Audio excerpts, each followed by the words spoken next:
Hey, good day sa inyong lahat mga mi, mga di. So, nandito na naman ako para mag-product review sa inyo. So, as you can see, may dala-dala akong mga product, which is yan yung ipa-product review ko sa inyo ngayon. And as you've noticed na hindi pa ako nakapagkilay dyan at medyo messy yung kilay ko tingnan. Since hindi na ako nagkikilay is life, kumaga hindi na ako nagpapa-shape ng kilay ko because I want na normal lang tingnan. Para bang boshi-boshi lang ba? Inspired by Blight lang at Rizata tayo ngayon mga mi.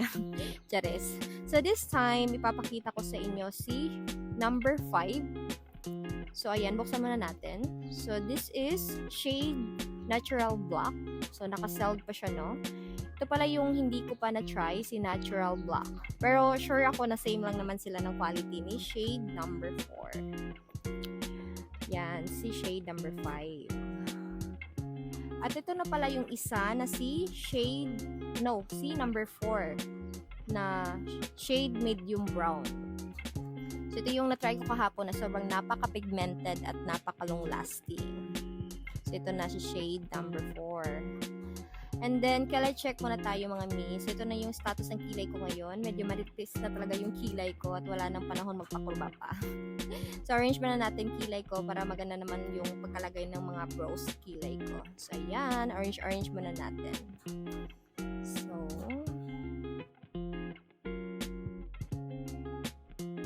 So ayan na. So ito try na natin si medium gray. At papakita ko sa inyo yung itsura ng brow. Yung pinaka-tip niya is parang suklay lang.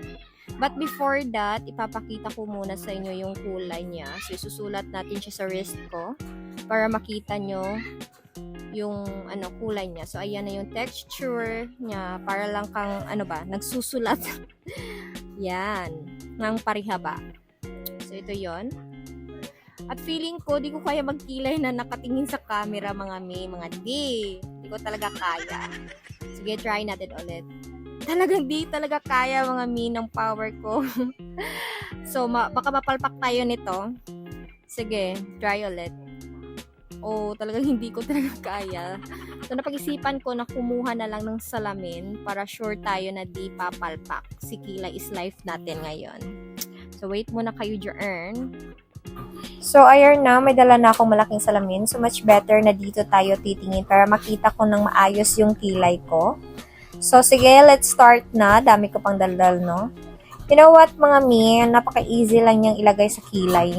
Na para ka lang naglalagay ng fake extension hair brows. At ang dali lang niyang mag-dry sa kilay.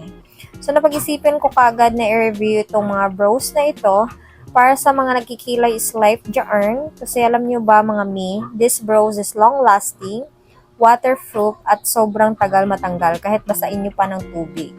At proven and tested ito sa akin kasi kahapon mga mi, kwento muna ako saglit ha. Kahapon, dumating tong dalawang eyebrows na to, talagang super excited na talaga akong i-try sila. Kaya kahapon tinry ko kaagad itong si medium brown. At super tawang-tawa ako sa sarili ko kahapon kasi di pa ako marunong gumamit nito kasi medyo nahirapan lang akong gamitin siya.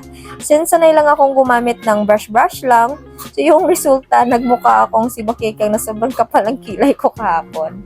Tawang-tawa ako sa sarili ko, nakatingin sa salamin.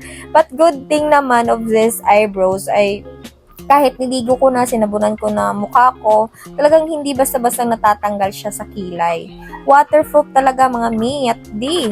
At sobrang happy ko kasi matagal na ako naghahanap ng ganitong eyebrow na waterproof. Para pag may gala tayo sa malayong lugar or maliligo si akyat sa dagat, so hindi basta-basta mabubura yung kilay is life natin. So ganon. Yun yung purpose ko, no? So, pasensya na kayo sa pagkikilay ko dyan. Medyo hindi pa perfect pagkalagay. But I promise mga mi, sa next video ko, promise magiging perfect na yung kilay ko. So, yan. Therefore, sobrang nasatisfied talaga ako sa mga brows na to. Talagang super worth it nila. At nabibili mo lang ito sa murang halaga. Kaya napag-isipan ko agad na i-review itong mga brows na to. At para sa mga naghahanap ng affordable eyebrows na super worth it, gamitin, ito na yung may recommend ko sa inyo mga mi at mga di. Super ganda talaga nitong gamitin sa kilay. So, yarn. So, if you want to buy, ilalagay ko na lang sa comment section yung link para di na kayo mahirapan maghanap sa shop na pinagbilhan ko. And that's all for today's video, and I hope you enjoy watching my product review vlogs. Bye! So, ayan.